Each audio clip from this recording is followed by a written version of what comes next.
Hey guys, can you all hear me?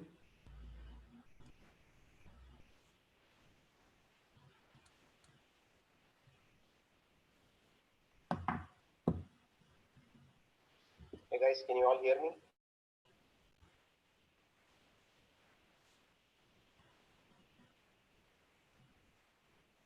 All right, cool. Okay, give me 1 second. Start off here.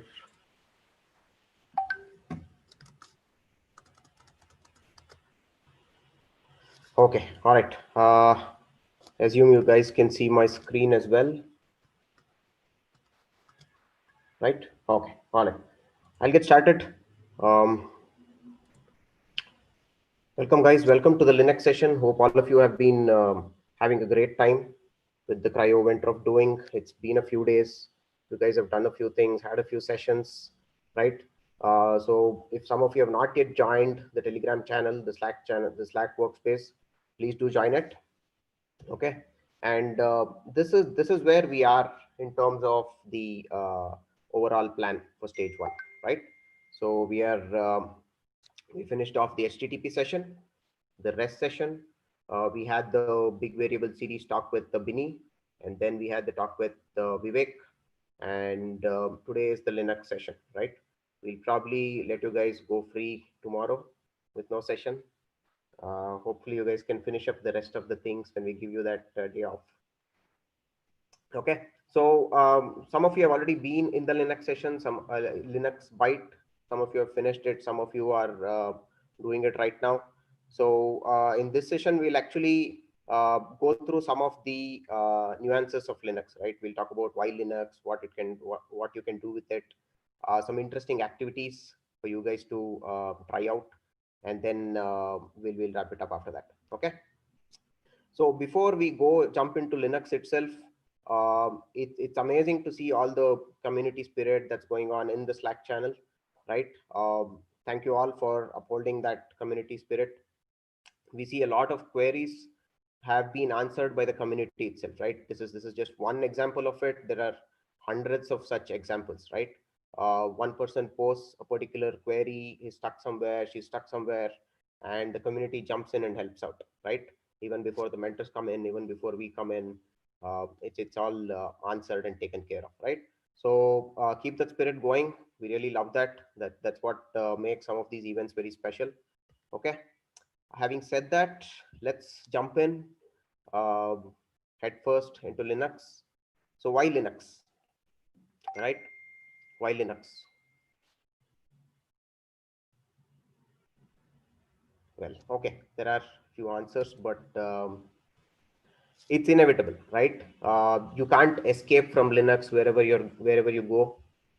You're into the software industry, whether you want to work here for a few years, a few decades, right? Uh, there's no doubt you will have to meet Linux at some point, right? And for any software developer to be comfortable on a Linux box, on a Linux terminal, is a key skill, right? So it's very important. The earlier you get familiar with that, the better it is for you, right? Say some task comes in and you're asked to do that, right? In your at your new workplace, right? Or at the place you're previously working, you've not used it before, right? And if you knew the nuances of Linux, if you've used it before, you've run some of the commands, you're comfortable with it, you know what to Google as well, right? You know what to Google, you see some command, you know how to run it. The command is not working exactly right, you know what to tweak, right? You can always Google for that. So that is the kind of thing that you'll get with Linux, starting with it early, right? And in the real world, as of today, whether you're personally using Linux servers or not, passively you're still using it, right? If you're using any of the cloud services, starting from your Gmail, right, your Dropbox, your Google Drive, any other software as a service, OneNote, Microsoft Office 365, any of those, or any of your streaming services, be it Netflix or Hotstar or Sony Live or Amazon Prime, right? All of them, their backend is powered mostly by Linux servers, right? So when you work with any of the companies, once you start putting in writing software for some of these services, you will have to do that on Linux, right? Not only servers, right? A lot of our mobile OSs, Android, the entire base for that is a Unix-based background, right? It starts from there. Your smart TVs, the now the screens in your cars, right? The smart watches, and supercomputers, right? I mean, if you take the top 500 supercomputers in the world today, every single one of them would run Linux, right? The reason being, it's Linux optimizes the way the hardware is used. It becomes so much powerful. The performance is that much better, right? And almost all the enterprise machines, anything, everywhere, will all be running Linux. You go to the cloud today, right? It's the OS of the cloud, right? You by default go to Google Cloud or AWS. You launch a basic thing, you'll have a lot of images which are all Linux based images, right? And you can really tweak it the way you want, set it up, customize it, and go from there, right? Uh, so I hope all of you guys have your Linux git pods ready. We'll start off with some activities. We'll keep it interactive. I'll give you guys a few seconds. If you've not started it, do go ahead and start it up. I have mine here. I've started it up as well. Okay, take a few seconds, start it up. I'll give you a few seconds and then we'll start off.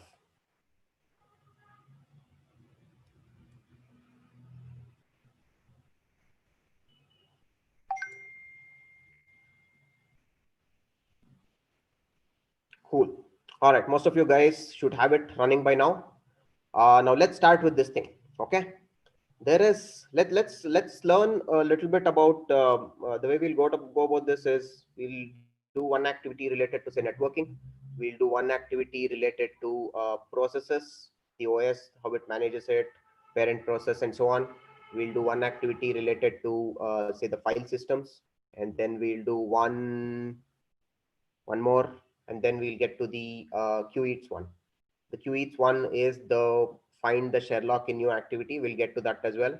We'll see how much of progress you guys have made. I'll help you a little bit, give you a little push, and then let you do the final thing there, right? It's a really interesting activity, right? But to start with, let's get started with this server and client related activity, okay, related to networking. So let's start with this, okay? Uh, we have to create one server and one client, right? So how do we create a basic, very bare bone kind of server on Linux? We can use this command. Linux has commands for pretty much everything. And the other key thing on Linux is there are multiple ways to do things. There's no one single or one right way to do things, right? So let's start with the netcat command. NC would be netcat minus V. Again, each command on Linux comes with its own switches, right? Its own options. So we're specifying a couple of options here. We are saying minus V, which is verbose, meaning tell me whatever's happening explicitly, call it out, give me the output on the command line. Minus L is listen, right? So we are telling netcat to act as a server by telling it to listen on this particular port, right? Let's run this. Let's run this here. I run this. Okay. It says now I'm listening on 0000, which is effectively all the IPs on this particular machine, right? Says it's this is right in the middle.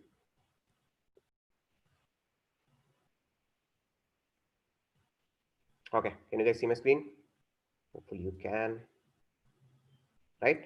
So now this guy is listening on all the IPs on this particular machine on this particular port, right? Now we'll confirm a couple of things here. Okay. We'll once you guys do this, what you'll see is it'll say it'll ask for this option, make it public, right? You can click on it, make it public, meaning that port is now this git pod. You'll be able to access it from outside. It does not really work very cleanly because it may work for a few purposes, but not for our current purpose. But go ahead and make it public, right? Hope most of you guys have done this. Netcat space minus V space minus L, and then some random port number, right? Which is not a standard port. That's what we're doing. Okay. So we get that out. Now we say, okay, make it public. We've done that. Confirm that the server is listening on this particular address, right? How do I do that? Let me open up one more terminal. You see this icon here. It says split terminal. Click on that. It will open up one more parallel terminal for you. Now, what we'll do is we'll run another command called netstat. Netstat stands for network statistics, right? And it gives me all the network related, port related information on this particular Gitpod machine, right? So I'll add a few options to it to make it show me every single thing, right? Netstat space minus a and p, and just say enter. It shows me a bunch of things, right? It says, okay, all of these ports are open. These at this particular IP, this particular port, some are in like an established connection, some are listening, and so on, right? So now I can start using the power of Linux a little bit. I'll say, okay, I don't want to see all of these things. I'll do netstat minus a and p. I'll just grep for the port I know that netcat is using, right? So I put in my, okay, and there you go. It shows, it tells me that there is indeed a process called netcat which is listening on this IP and this particular port. It's in a listen mode. It has the socket open. It's waiting for other connections to come in. Okay.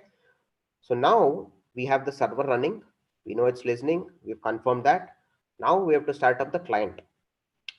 Ideally, if this is this particular machine, this IP address and this port is accessible from outside, you can connect from anywhere else as well and try to connect to this particular machine, right? But for now, it's that won't work on the Git pod. So let's do this. Okay, let's run the client on this terminal. Okay, so it's basically a socket connection, irrespective of where it's running from. It will still be a socket connection established between a server and a client. Okay, so do most of you guys have this running? It's in this mode. Do you have the second terminal open? Yeah, okay. So let's go ahead and say netcat now run as a client. How do you tell netcat to run as a client? You specify the IP address of the server where it has to connect and the port number to which it has to connect. Why are we using 127.0.0.1 here? Anyone? That's a local host, right? Local host meaning the same machine. This is a very like a standard IP address, irrespective of Linux, Windows, Mac. This 127.0.0.1 basically means it's a local address on the same machine. So if I do this, right, now you can see this guy says connection received on localhost from this particular port. This guy chose a random port on its side to send a connection request. This guy said, okay, I have now received the request. It's connected. How do I confirm it's connected? I can again run that netcat command, right? Let me open one more terminal here. I can run the same netstat minus an p and then grep for 9999. By the way, what am I doing here? What am I doing by doing a pipe and a grep? Why am I using a pipe? This is called a pipe and a grep. What I'm doing here is I'm trying to filter a few things, right? This command by itself was giving me a lot of output. I don't want all of that stuff, right? So I say, okay, now pipe the output of this command to the input of this command, right? So this command is a grep, meaning search kind of functionality. So this guy in all of the incoming input, which is the output of this command is coming as the input to this guy. He says, okay, in this input, I'll search for this string and display only that one, right? So now you can see that the server continues to listen on that port, but it also has an established connection, right? You can see both sides of the connection here. This is saying, okay, I can see one connection establishment on the server side. I can also see the connection establishment on the client side, right? So now we've confirmed that the two guys are connected to each other. I'll get rid of this particular terminal, right? Now what do we do? These guys are connected. If you see, whenever I hit enter on this in this terminal, right, it's actually moving down here. Let me try sending a message. I'll say hello from the client end, right? So that message was received by the server. It just displayed it, right? So now the server says, okay, I can do the same. Netcat allows me, it has established this TCP connection, which I can use to send a message back to the client, right? So effectively, what do we have here? we have a chat service, right? All we ran was a very simple basic utility. We just started listening on a particular port. Even this was not needed. This was only added because I wanted more all these verbose output to come. Otherwise, it would have been silent. It would still be listening, but silent. All it needed was one option, a port number. And then you came here, you told this guy, okay, you will be the client now, connect here on this particular port, right? So this effectively became a two-way chat client, right? So it's very simple things like this. You can set up something like this, make it work. Linux gives you a lot of utilities to do that, right? Okay, now we have a chat service. What are some of the questions you'll have? You saw something work, right? But I'm sure you guys will have questions. What are those questions? I mean, the best way to learn is by asking questions, right? By being curious. So we put this curious cat here, which is something we like to use and say, okay, what's the next natural kind of curious question that comes to you? Okay. So one of the questions is, what might these packets look like? I saw all of this working, right? It said, okay, it came here, connection established. I sent some packets. I've not exactly captured the same packets, but it would be as simple on Linux. It would be as simple as opening one more terminal and running a TCP dump command, right? Which would start capturing all the packets coming in and out of that machine. You could also filter the kind of traffic you want to capture. You can say I only want to capture HTTP traffic, right? I only want to capture certain traffic, right? You can specify a lot of options there. I can show one capture, which is from probably an old connection, some slightly different connection. This is what the packet would look like. Okay. And this utility is called Wireshark. It's available for Linux, Windows, Mac, right? It's very widely used in the industry on the networking side of things. Uh, what you see here is every single packet captured, right? Start off with, say, the first three messages, right? You can see a TCP connection being established. There's a SYN, SYNAC, and ACK. It's called a three-way handshake, right?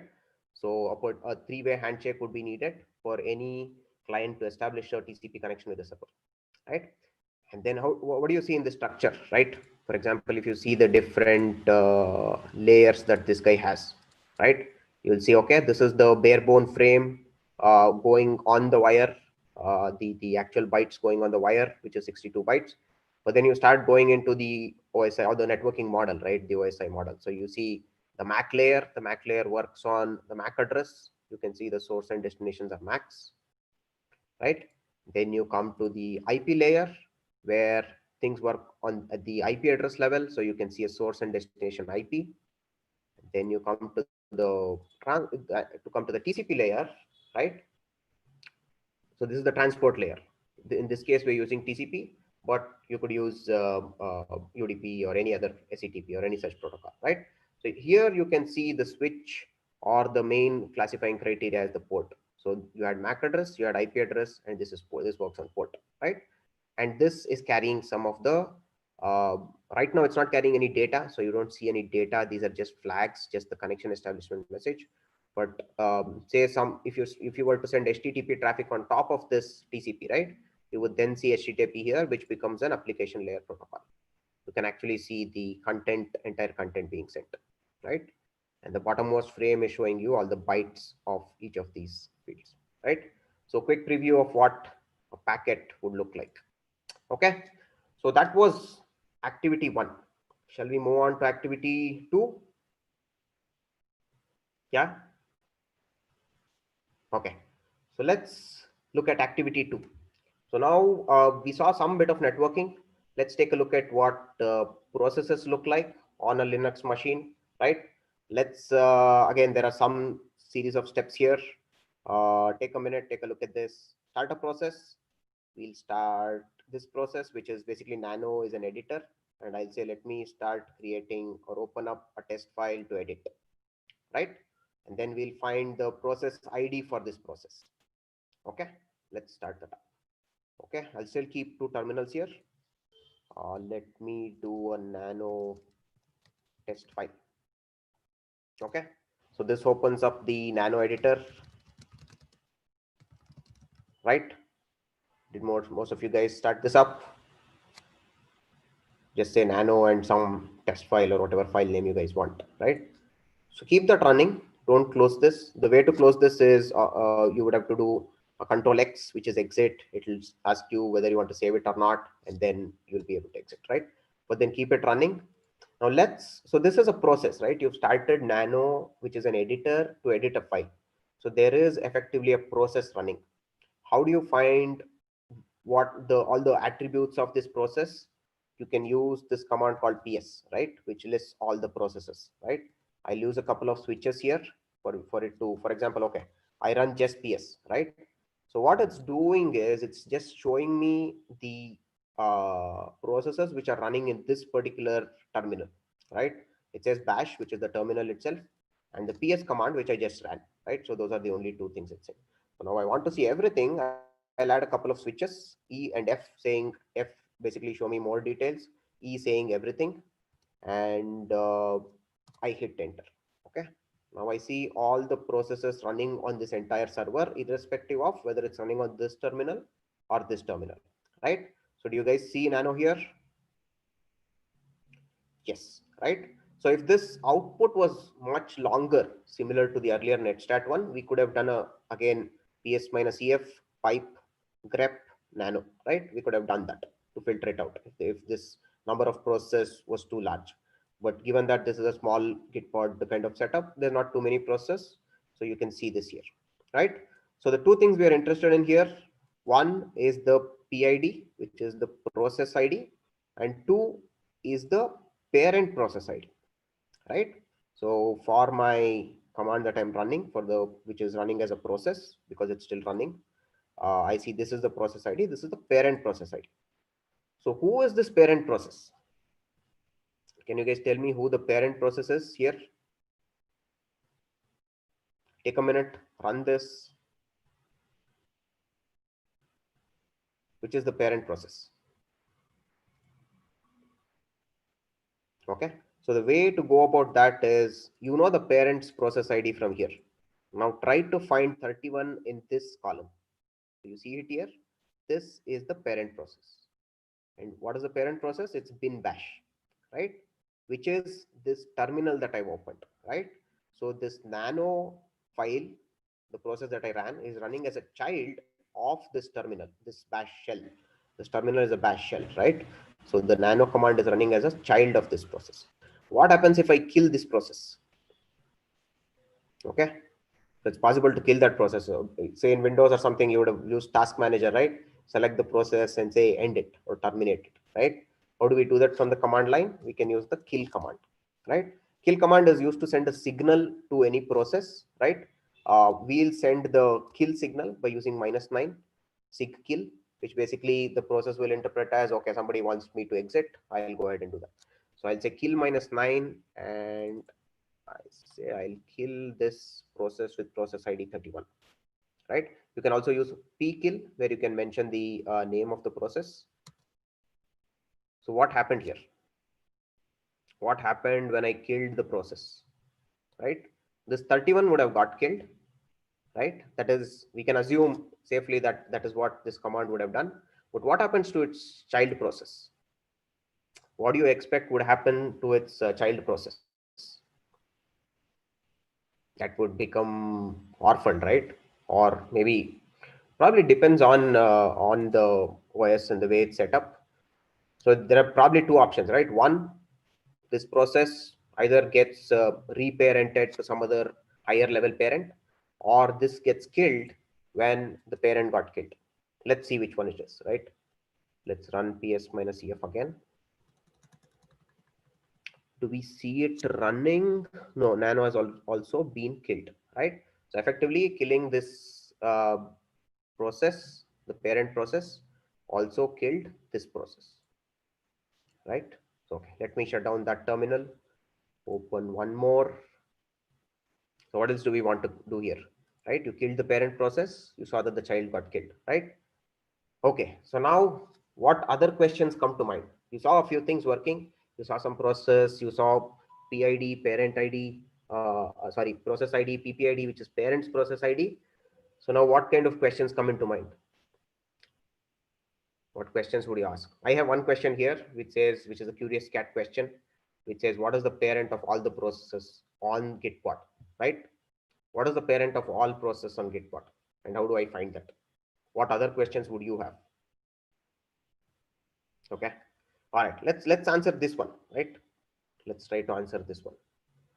What is the parent of all the processes, right?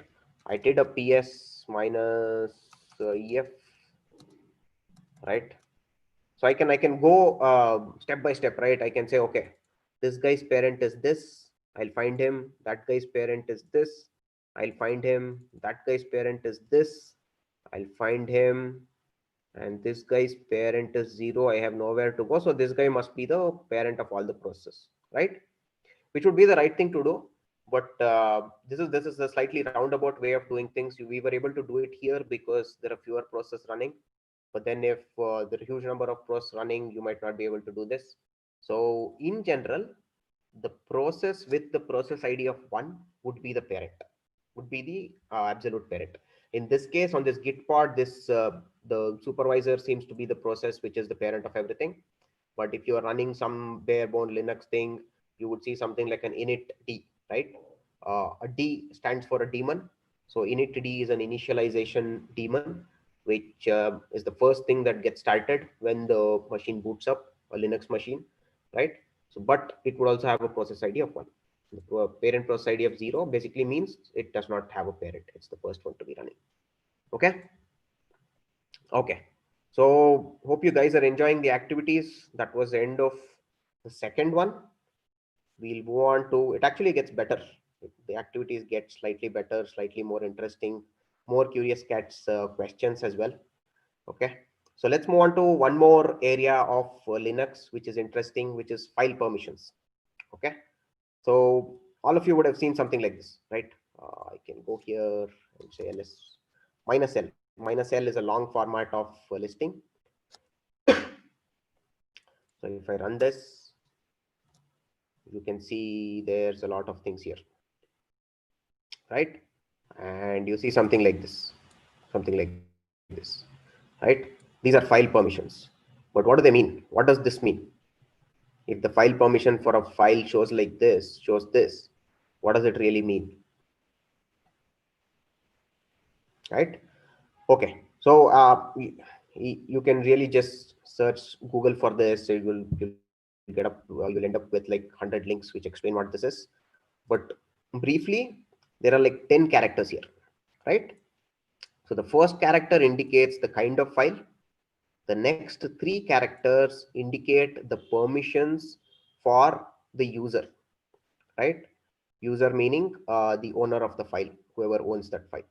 And the next 3 characters denote the permissions for the group to which that file belongs, right? What do I mean by owner and group? For example, if you see, this is the owner, this is the group for these for the files, right? All of them have the same user in the group, right?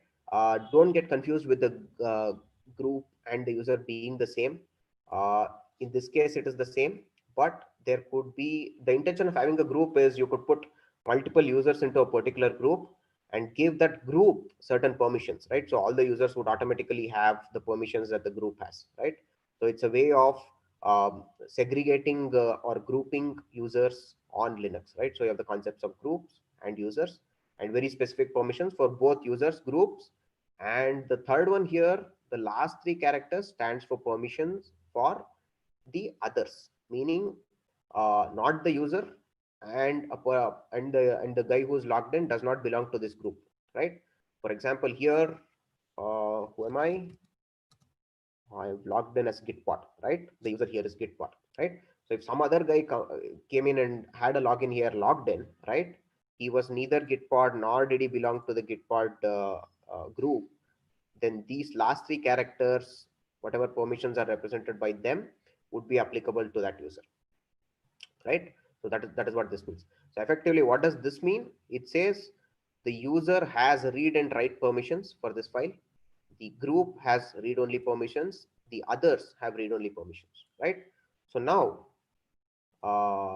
you have a, suppose you have a file. How would you give this very distinct set of permissions to that file? What is the command you would use? You guys can Google. I'll give you a few seconds. If you were to give a a particular file. Okay, somebody comes in, your manager comes in and says, okay, now I want to make sure these are the permissions for all the files in this particular directory, right? How would you do it? What is the command you would use? I'll wait for some answers.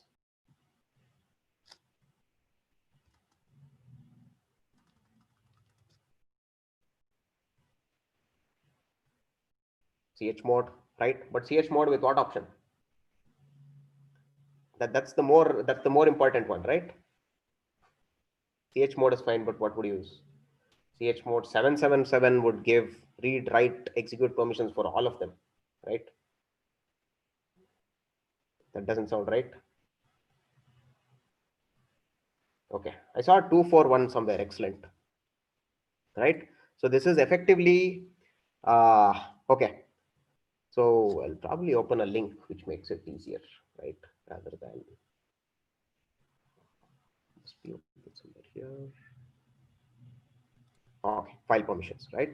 So users, others, users group, others. But this is what it is, right? So if you want to give, so effectively treat these three characters as bits, okay? So given that everything is like binary on the computers, right? Treat each of them as bits. So if all of them were set 111, you would have 7. Make sense? And if none of them were set, you would have 0, right? And if only the last one, this is RWX, right? Read, write, execute. So X, the value to give X is 1. So if you wanted to give execute only permissions, you would say 1. And you would give that with chmod, right? For example, what is the command you would run? You would run chmod 241, right? 2 is write for the users, which is what I'm asking, right? The first group. So if I run this command, right? Did this test file get created? Okay, let me create a dummy file, right? So I do ls minus l. I see it's a 0-byte file, right? And the permissions is something else, right? So I'll say chmod 241 and then test file, right? Now what happened is it gave write permissions for the user, which was sorry. It gave okay, slightly different. So the first one stands for uh,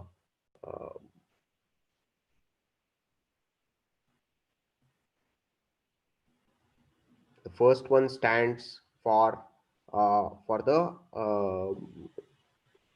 sorry. Let me get this right. Before I say something wrong, let me get this right. So I gave 2, right? 2 was supposed to be right, okay? And write permissions is there for the user, right? So 2 is right. Oh, sorry. I think what got me confused was the first character. Okay. 2, and this is 4, like 100, and this is 001, which is 1, right? So 2 middle bit set, 4 the highest bit set, and 1 which is the last bit set. So 241 gave me this value that I wanted, right? So it can get actually challenging to give file particular permissions, right? But if you want to say sort of, you would have done, some of you might have done this, right? Chmod plus X. If you want that file to be executable by everyone, you would say plus X, meaning give execute permissions for all of them, right? For the user, for the group, and for others, right? So that's how you would do it. Okay. So now how would you change the owner or the group of a given file? We use the chmod, which was used to change permissions. And before I forget, the first character here stands for the kind of file, right? So for example, if I make a directory called test, right? The first character will actually say D, standing for directory, right? Nothing being left alone means it's a regular file. Okay. So how would you go about changing the owner? How would you go about changing the owner and group of a file?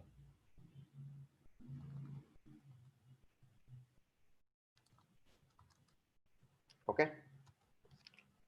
Chown, yeah. Chown is a command which works similarly. You can change the owner or group of a file with that. I'll not go into that right now. Let's go and jump into the curious cats question here. Okay. So on Linux, you may see somewhere, right? You start reading a little bit about Linux and you see that it says everything is a file, right? Or they actually corrected it to say everything is a stream of bytes in Linux, right? Everything is a file in Linux, everything is a stream of bytes in Linux. What does it mean? As in when you start exploring the Linux, right? You'll see more and more of why everything is a file. So the meaning of this is Linux treats processes as files, obviously files as files, directories as files. It treats sockets as files. It treats your devices as files. For example, if you have a hard disk, it's treated as a file. So if you have to clean a hard disk, right, you can write zeros to that file, which represents the hard disk, right? So effectively it will be erased. So things like that. So everything is treated as a file to bring in ease of use, right? So it makes it very easy for other things to other um, uh, systems on the machine to actually use and access everything as a file, right? Um, so let's move on with that to the next activity. Okay. All right. This is an interesting one. So file system, we took a look at file permissions, right? Now we'll take a look at a unique file system that's there on Linux. It has a very clean structure. Everything starts with slash. Slash is the absolute highest root point of the file system.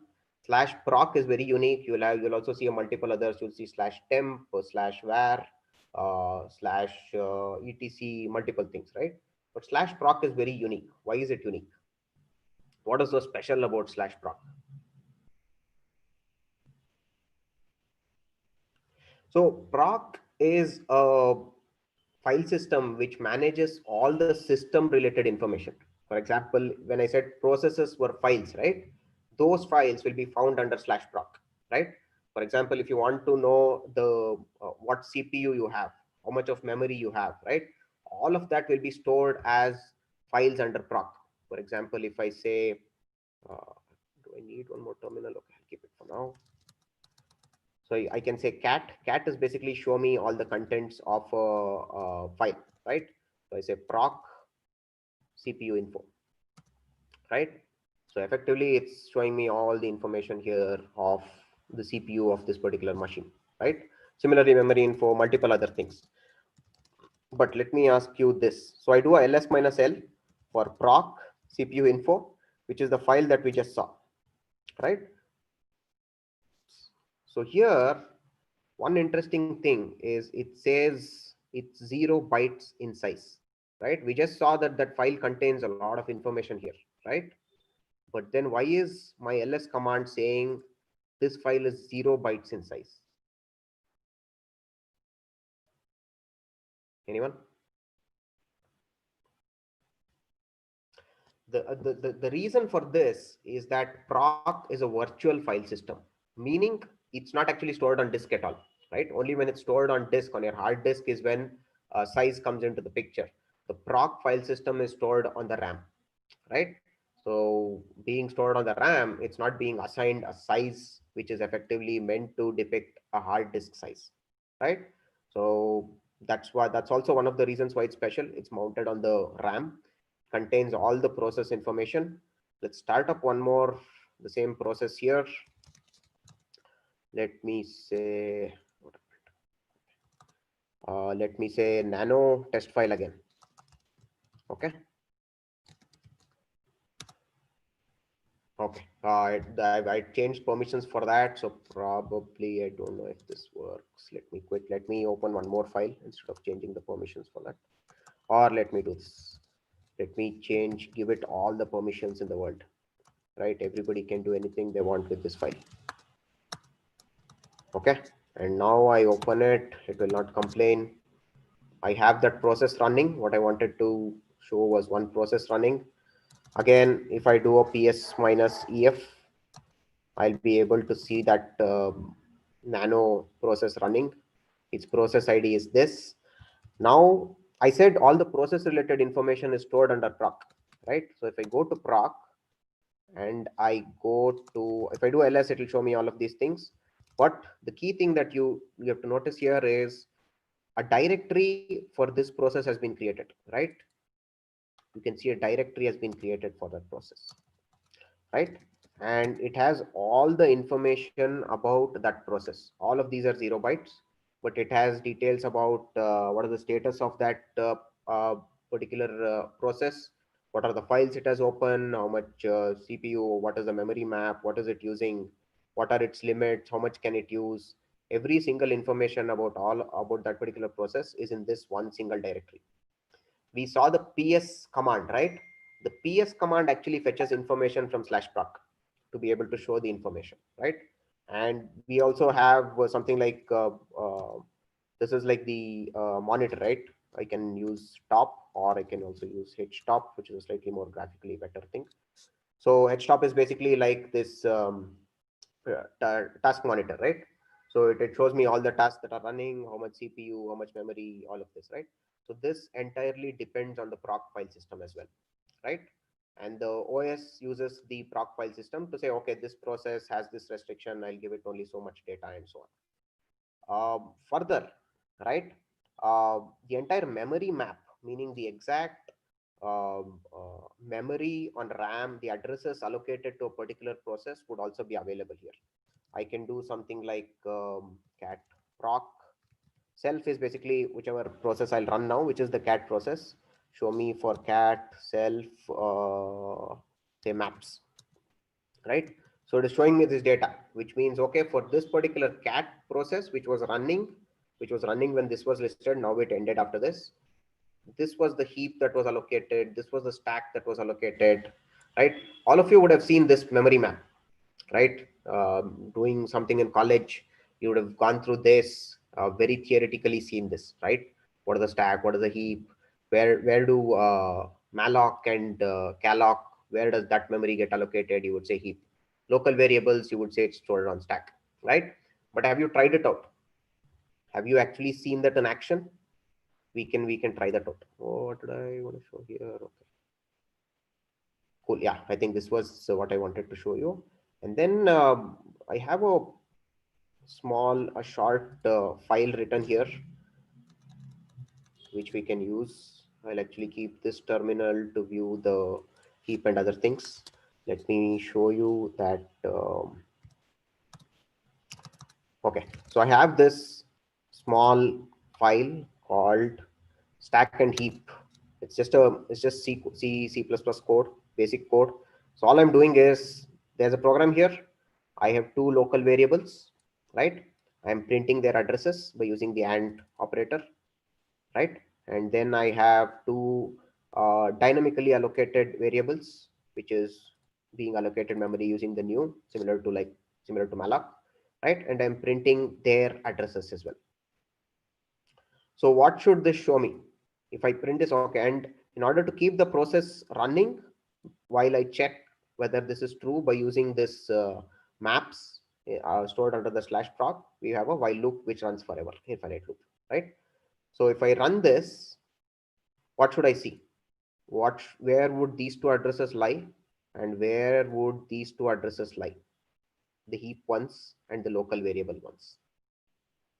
Interesting experiment, right? Very simple one, right? All it needed was this much of code and a Linux machine, right? You probably wouldn't be able to do this on a Windows thing. You might not be able to see this. Maybe that's some utility, but Linux makes it very, very simple, right? So let's run this. Right, okay. Let me run it. I don't want to open one more terminal, become too cluttered. So let me just say I compiled this, so I'll just run it. Okay. So it said, okay, let's learn by doing. There's the first stack variable, the second stack variable. These are the addresses of those variables. Now let's see the memory map for this process, right? Do I know the process ID for this? No, let me get it. I'll do ps minus ef. It shows me, what does it show? It shows me stack and heap has process ID 12692, right? So I'll open up the uh, proc, that process ID, and say maps, the maps file within that for that particular process, right? So it shows me this thing. Okay, so the heap is here. Let's go to the heap first, right? So the address of the heap is this 55 BC 5 EC 8400 to about EC is the same, A5000, right? So this is the heap. So according to this diagram, the heap should be located at a lower memory address, right? And the stack should be at a higher memory address. Let's confirm that first. Okay. Oh, where was I? Okay. So this heap is starting with all 55. So it's at a lower memory address. If you see the stack, this starts with 7 FFE. So it's at a higher memory address, right? So one thing verified. Now let's see where these variables are, stack variables. Okay. So these stack variables, does this address fall within this range? You can verify FB, uh, right? So this starts with FB 60. Anything above 60 would be this, right? And between this, right? So this is the stack. But you can see that this address is closer to this top end. This address is closer to this top end than to the bottom end of this address. Meaning on the stack, the thing, right, is actually getting allocated here. It's actually on the stack. Okay, let's go check out the heap right now. Okay, so these two are the heap variables. Let's confirm whether they are within this range. Yeah, they seem to be, right? And if you see, this is actually right after this. So this is very sequential, right? 2C0, and then right after that, you see 2E0, right? So they're right after each other, but this is more than this. Second variable was more than this. So it is growing to a higher address. So effectively what we're seeing is on the heap, it is actually growing in this direction, right? Every time you allocate a new variable, allocate new memory to it, it starts having a higher address, higher address here, right? Whereas a stack, if you keep allocating more and more, you can try it out with the same program, it will start getting lower addresses. Okay, so that was what we wanted to see here. So how did you like this activity? I mean, till I did this, I didn't realize it could be as simple, right? As a program as simple as this could actually show me the stack and the heap, the addresses where it is stored, which the direction in which the stack and the heap grows, right? Generally, we say, okay, what direction does it grow? Stack grows downwards, lower addresses, as in when you allocate to variables. Heap grows upwards in terms of the addresses assigned, right? So it's as simple as writing a small program to do that. Okay. All right, so let's move on to, where was I? Okay, the last activity, right? Okay, so this was the find the data scientist in you kind of that activity, right? How many of you tried this? How many of you tried this? We saw a few submissions, so I'm sure some of you have tried it out, right? So what was given was the QEats app, right? You had to put that on your Android phones, right?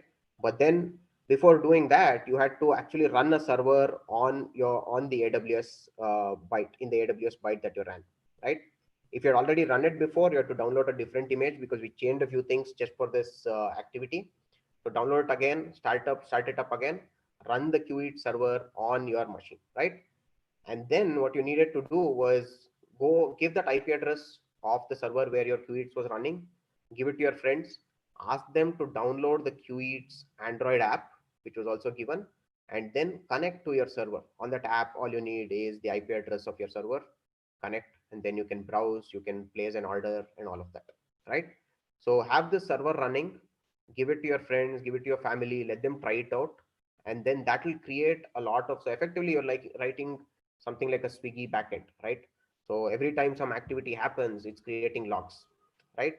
the QE server is creating logs, a lot of information being logged there, right? So let it run for some time. Let all of your friends and family use it. Come back after half a day, one day after a few people have used it, and then you're supposed to continue the activity. Analyze what's happened on your server by looking at the logs, right? How many of you did that? How many of you did that? A few. Okay. Okay. So this is where it gets interesting, right? Okay. Let me log into that. Log into Sridhar's server, right? Which is okay. So this was his thing. Let me get that.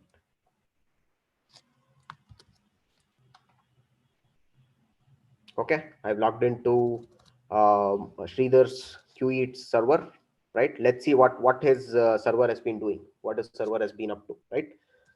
So the location of this log file was supposed to be var log. So if we see this, you can see that the QE server log is a massive half a GB, right? It's 564 MB. So I think a lot of people have been ordering on Sridhar's server, right? A lot of you have been connecting to it, ordering from it. Excellent, right? So now, given that this is a massive 500 MB file, how do you go about analyzing this, right? You can probably start seeing it getting collected, right? So every second it's like writing massive amount of information.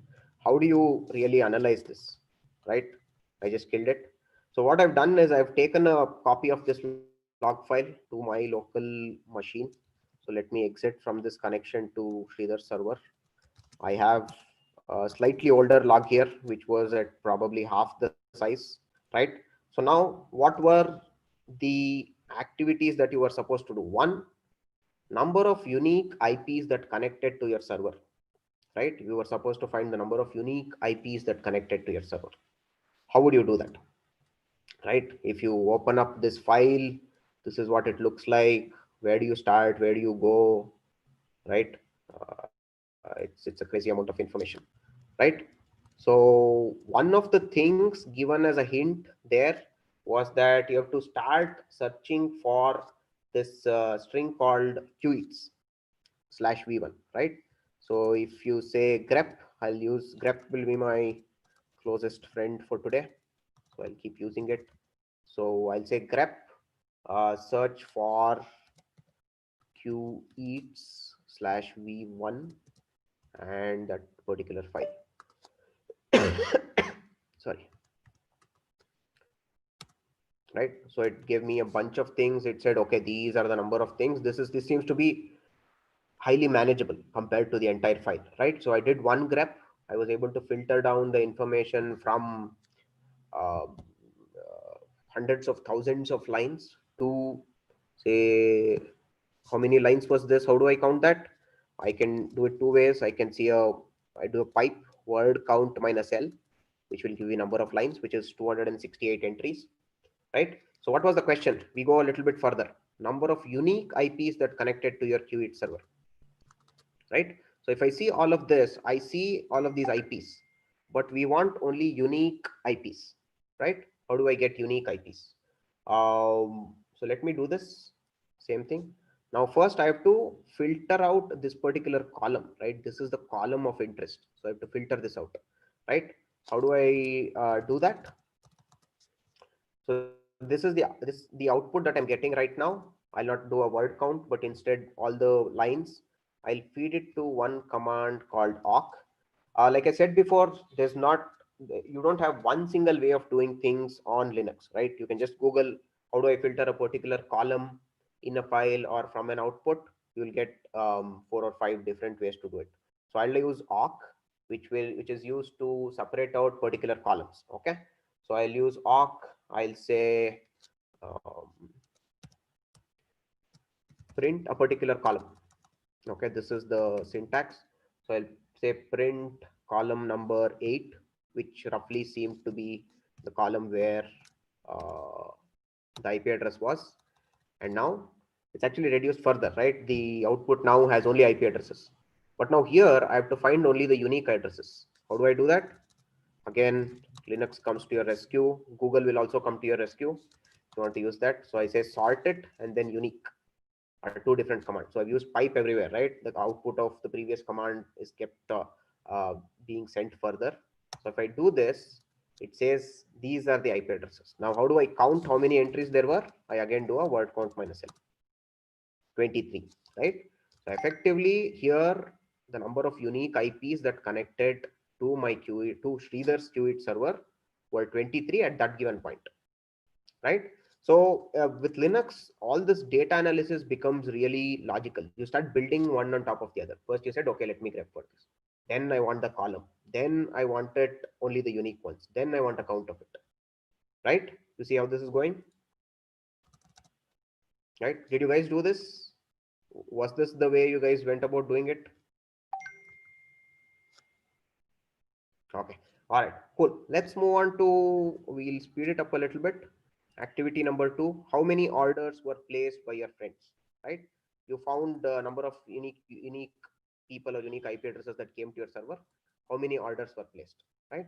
Here things change a little bit, right? Uh, what you were grepping for here was QE's V1, but there's a hint given there in the activity which tells you what to grep for, right? Which effectively was probably giving away a little bit of these answers, but I'll hold out on a few answers so we get you guys to do a little bit of the lifting as well, right? So V1 order, this is the thing to look for, right? If you see an order coming in, let me show you what this looks like in the log file. Okay, tweets slash, escape it, V1 slash order, right?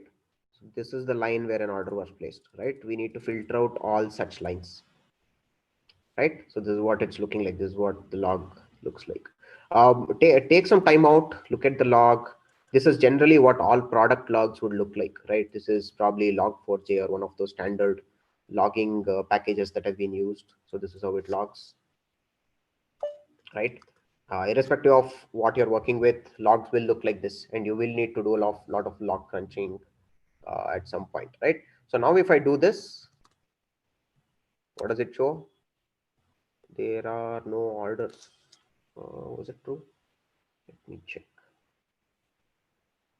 Have I got this right? Okay, maybe the last slash is not there. Okay, cool. Yeah, I got that wrong.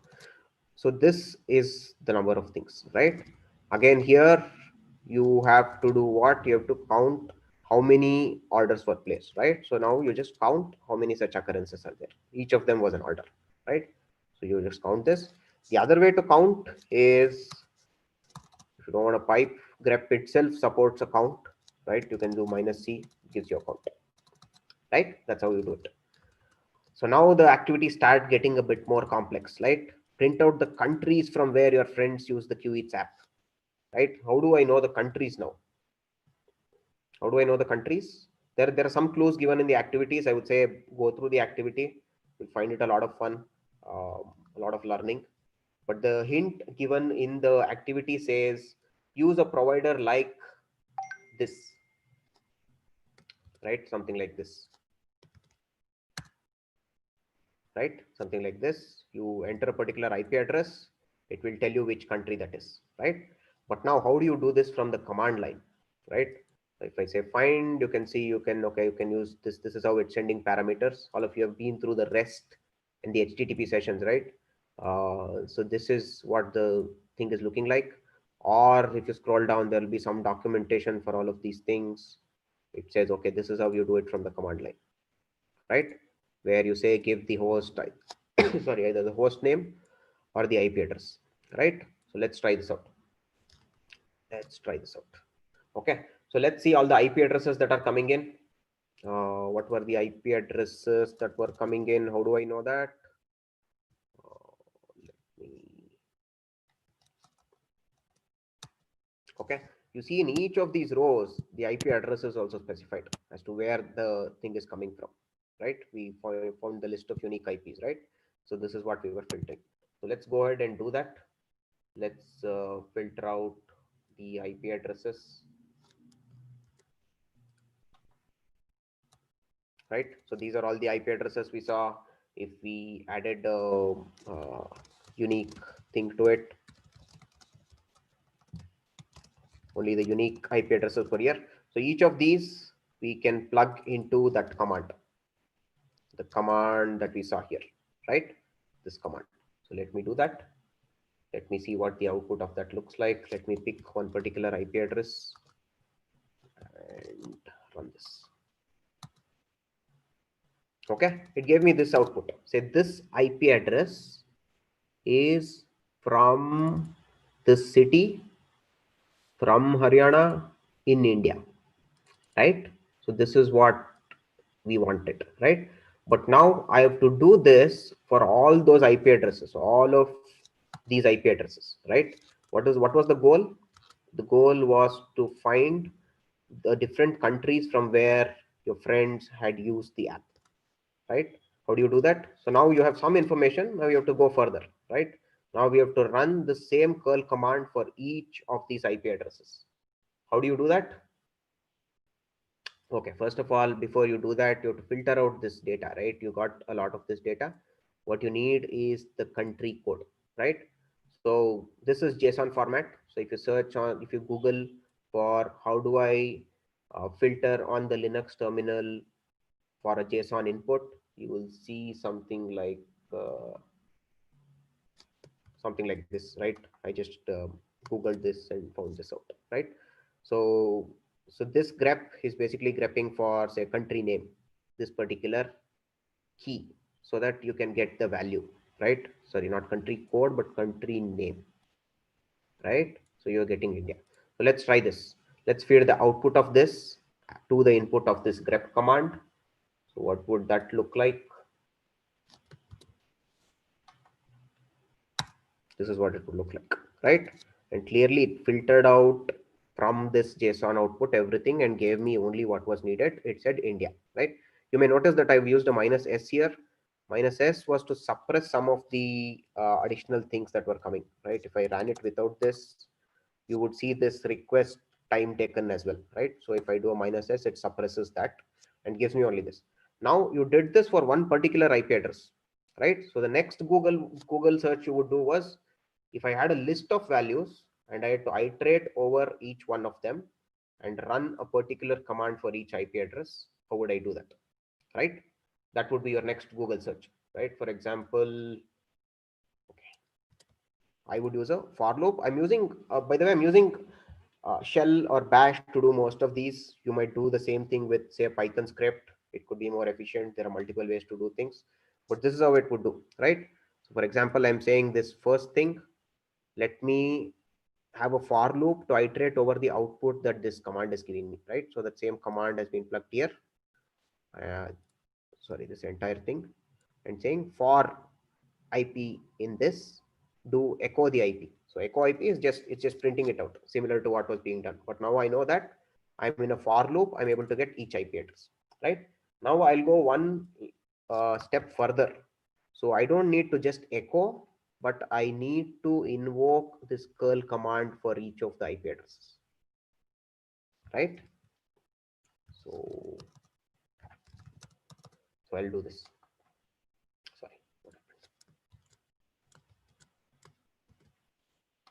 So in the for loop, instead of echo the IP, I have put in that curl command, which I was using. So now I'm starting to put pieces together, right? I knew this as a piece, I knew this as a piece. Now I put for loop as a piece and plug these things, right?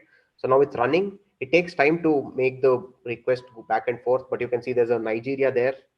There's probably another country somewhere there as well, right? So this is how basically you go about data analysis. You start with small pieces, solve the smaller problems, go on to solve the larger problems, right? Bring the countries from where there are some duplicates here. You'll want to again eliminate the duplicates. You can use that unique, right, which we've already done here, right? And you can try to do the same thing with the Python script as well. Invoke the curl command from there, process the output, and then print it out, right? And then find the cities from where your friends have used your app along with the number of requests, right? So here what you need to do is, instead of filtering for the country name, you would filter for the city name, right? And you would get something like this, but then you will Google the next thing, which is, how do I keep count of the number of occurrences of each of these, right? Right here it's India, but the next activity would give you cities. You would have to keep track of them, and you would have to print the number of count from each of these cities. So I leave this the hardest one for you guys to solve. Okay, so that is what this is. The other fun thing you could do was use the latitude, longitude that's coming from the curl command, right? For example, something like this is coming. Okay, this is filtering for country. If I don't filter for country, right, it gives you some latitude, longitude as well. You can plug this into Google Maps and see the location of the user as well. It might be closer than just the city, right? Within the city as well, it may show you where exactly your friend was, right? That's the next level of being Sherlock that you can do. Okay. All right, guys. I think we are a little bit over time. I'll try to wrap this up. So, what are the takeaways here? One, be curious, right? Absolutely be curious. Linux helps you be curious, makes it easy for you to be curious. Um, and there, when you start using Linux, right, there's a lot of practical understanding of some of the core software concepts which you've generally learned theoretically, right? So networking, be it networking, operating systems, file systems, or any of those things, right? A lot of easy practical ways to go about things. And it opens up a huge world of opportunities for you to learn and explore, and it will be really useful in your software careers as well, right? The other advantages are, a lot of machines use Linux, so and it's open source. There's a strong community. You can Google most of the things, and most of the packages, languages, dev tools that you need for development are really easy to find, install, and execute on Linux, right? In general, you would be much faster getting things done. For example, if I were to ask you to say on Windows, go search for all the files on your machine which are greater than 10 MB, right? Find all the files on your machine which are greater than 10 MB in size. I wouldn't even know where to start on Windows, but on Linux, it would be one command that I would run. It may take a little bit of time to run, but it may not even take too much time depending on how many files you have. But it's just one command. You will probably find it very quickly and run it, right? In a few minutes, your job will be done. Things like that, right? So yeah, okay. There was one more thing, but I'll skip that. I'll probably post that on Slack, so to keep you guys engaged. So that's all, guys. So hope you guys had a good time doing the activities here, and you guys finish up the Linux byte, go to the Git byte. We have the AWS and Q profile coming up. Both the AWS and the Q profile, which is a building your own portfolio kind of thing. The workshop over the weekend will be a lot of fun. So finish up all the bytes that you have before that, so that you can enjoy that without being distracted. Okay, and try out the other activity as well, right? The one we are talking about, the one for which I left the hardest activity open, right? Try that out, and we'll see you guys again on Friday. Okay, thanks, guys. Have a good night and enjoy the other activities.